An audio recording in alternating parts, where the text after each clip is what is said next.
မင်္ဂလာပါဒီနေ့မှာတော့ Henry's Crime လို့ခေါ်တဲ့ရက်စွဲမှုတီးထိတ်ရင်ဖို့ရုပ်ရှင်အကြောင်းကိုပြောပြပေးသွားမှာပါ spoiler တွေပါဝင်မှာဖြစ်လို့သတိထားကြည့်ရှုပေးကြပါဦးဇလန်းဆာမှာ New York မြို့ Buffalo က Henry ဆိုတဲ့လူတစ်ယောက်နဲ့မိတ်ဆက်ပေးထားပါတယ်သူကတိုးဂိတ်မှာအလုပ်လုပ်ပြီးအရန်ကိုညီးငွေစရာကောင်းတဲ့ဘဝကိုဖျက်ဆီးနေရသူပါတမနက်မှာညဆိုင်ဆင်းပြီးအိမ်ပြန်လာတော့သူ့ဇနီးတပ်ပြီးကကလေးလိုချင်တယ်လို့စကားဆလာပါတယ်ဒါပေမဲ့ Henry ကတော့တိတ်ဆိတ်မပါလို့ပါပဲဒီကိစ္စကြောင့်စိတ်ကောက်နေတဲ့တက်ဘီကငါ့ကိုချစ်သေးရလားလို့မေးတဲ့အခါသူကချစ်တာပေါ့လို့ဖြေပေမဲ့မျက်နာကတော့ဘာခံစားချက်မှမရှိသလိုပါပဲအဲ့ဒီအချိန်မှာသူ့တငယ်ချင်းအာဒီကတကားလာခောက်ပါတယ်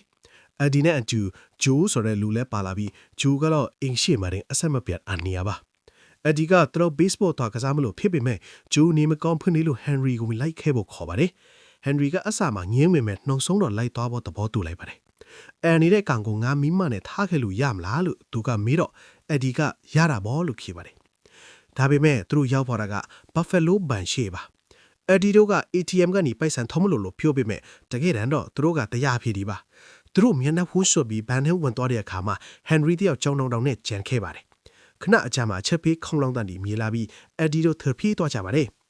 ကန်ဆိုရာကဘန်လုံချုံကြီး friend က Henry ကိုတရားပြေဒီနဲ့အရင်ကြီးဆွင်ဝေထားတာတွေ့ပြီးဖမ်းဆီးလိုက်ပါတယ်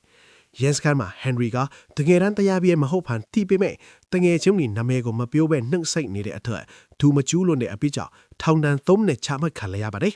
။ထောင်ထဲမှာ Henry ကထောင်ထွက်ဟောင်း Max နဲ့တခါနဲ့ကြာပါတယ်။ Max ကလူတစ်ယောက်ရဲ့တကယ်ရာဇဝတ်မှုကကိုအိမ်မက်ကိုအကောင့်ထဲမဖော်တာပဲလို့ပြောတတ်တဲ့ပညာရှိတစ်ယောက်ပါ။ Max က Henry ကိုသူ့အိမ်မက်ကဘာလဲလို့မေးတဲ့အခါ Henry ကဘာအိမ်မက်မှမရှိဘူးလို့တုံးတီတီပဲပြန်ဖြေပါတယ်6လအကြာမှာဇနီးဖြစ်သူတက်ဘီကထောင်ဝန်စာလာတွေ့ပြီးသူမမှာနောက်ထပ်ချစ်သူအသက်ရနေပြီကြောင်းပြောပါတယ်။ထူးဆန်းတာက Henry ကစိတ်မဆိုးပဲသူတို့ကိုခေါင်းကြီးတောင်ပြီးလိုက်ပါသေးတယ်။ဒီနေ့အကြာမှာတော့ Max ကလူငင်းချမ်းသာခွင့်ရနိုင်ပေမဲ့ငါသာထပ်သွားရင်မင်းတို့မိသားစုကိုတတ်မယ်ဆိုပြီးရှောက်လဲချက်ပြီးတဲ့အတွက်ထောင်ထဲမှာပဲဆက်နေခွင့်ရနေပါတယ်။ Max အတွက်တော့ထောင်ကသူ့အိမ်လိုဖြစ်နေပါပြီ။ Henry ထောင်ကလွတ်လာတဲ့အခါအိမ်ပြန်သွားတော့ Debbie ဟာအရင်ကအန်နေတဲ့ကောင်ဂျိုနဲ့အတူနှီးပြီးကိုကွန်းရှိနေတာကိုတွေ့ရပါတယ်။ဂျိုက Henry ကိုရဲလက်ထဲကမအပ်လို့အခြေစုတင်တယ်လို့ပြောပါတယ်။အဲ့ဒီနောက် Henry ဟာဘန်ရှေ့ကိုပြန်သွားပြီး Julie ဆိုတဲ့အမျိုးသမီးမောင်းတဲ့ကားနဲ့တိုက်မိပါတယ်။ကန်ကောင်းတာကဘာမှမဖြစ်ပဲ Julie ကဘန်ဂျဂရမှာပါဝင်တဲ့မိန်းသမီးတစ်ယောက်ဖြစ်နေတာပါ။အဲ့ဒီမှာ Henry စိတ်ကူးတစ်ခုရသွားပါတယ်။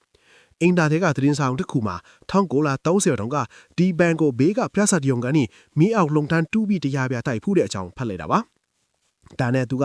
ထောင်ထဲက Max ကိုတွားသွင်းပြီးငါတကယ်တရားပြတိုက်တော့မယ်လို့ပြောပြီးအကူအညီတောင်းပါတယ်။ Max ကအဆမှာညင်းမိမဲ့နောက်ဆုံးတော့ထောင်ကထွက်လာပြီး Henry နဲ့ပူးပေါင်းလိုက်ပါတယ်။သူတို့ပြဿနာရုံထဲကိုနီလာမျိုးစုံနဲ့ဝင်ရောက်ပြီးမြေအောက်လုံတန်းကိုဆက်ရှာပါတယ်။ Julie ကပြဿနာရုံမှာမင်းသမီးလုပ်နေတာဖြစ်ပြီး Henry ကလည်းပြဿနာထဲမှာဇက်လိုက်အစဉ်ဝင်တရုပ်ဆောင်ဖို့အခွင့်အရေးရသွားပါတယ်။ဒါကသူတို့ကိုလုံတန်းတူးဖို့လမ်းစာဖြစ်စေပါတယ်။သူတို့လုံတန်းတူးတာမှာလူလိုလာတော့ပိုက်ဆံပြက်နေအဂျိုးကိုပါခေါ်လိုက်ပါတယ်။ဒါတဲ့နေပါဘူးဘန်လုံချုံရဲ့ friend ကလည်းသူတို့ကိုစောင့်ကြည့်နေပြီးငါ့ကိုပါအဆုရှေရဖေးနေကူညီမယ်လို့လာညီပါတယ်။ friend ကဘန်မှာ30ကျလွတ်လွတ်ခဲ့ပေမဲ့သူ့ဇနီးနေမကောင်းတုန်းကဘန်ကဘာမှမကူညီခဲ့လို့လက်စားချင်းချစ်နေတာပါ။အစီအစဉ်ကအဆင်ပြေနေတော့မှ Henry နဲ့ Julie တို့ကလည်းချစ်သူတွေဖြစ်သွားပါတယ်။ဒါပေမဲ့ပြဿနာကဂျိုကအရက်မူပြီးအရင်ကတငယ်ချင်းအက်ဒီလိုအစီအစဉ်တွေအကုန်ပြောပြလိုက်တာပါ။အက်ဒီကတနက်နဲ့လာချင်းပြီးပါဝင်ဖို့လုပ်ပါတယ်။တရားပြတိုက်မယ်နေ့က Henry တို့ပြဆက်ကန်နဲ့ပြဦးပြနေနဲ့တိုက်ခိုင်နေပါတယ်။နောက်ဆုံးပါတော့တရားပြတိုက်တာအောင်မြင်သွားပြီးပိုက်ဆံအိတ်တွေနဲ့ထွက်လာတဲ့အခါအက်ဒီကတစ္ဆာဖောက်ပြီးသူတယောက်တည်းပိုက်ဆံယူဖို့ယူဆုံးလိုက်ပါတယ်။ရုံးရင်းဆန်းကဖြစ်ရင် Henry ရဲ့ခရက်ကိုတနက်မောင်းသွားပါတယ်။ Max ကအက်ဒီကိုနှိမ်ပင်းလိုက်ပြီးလုံတန်းထဲမှာချီနှောင်ထားခဲ့ပါတယ်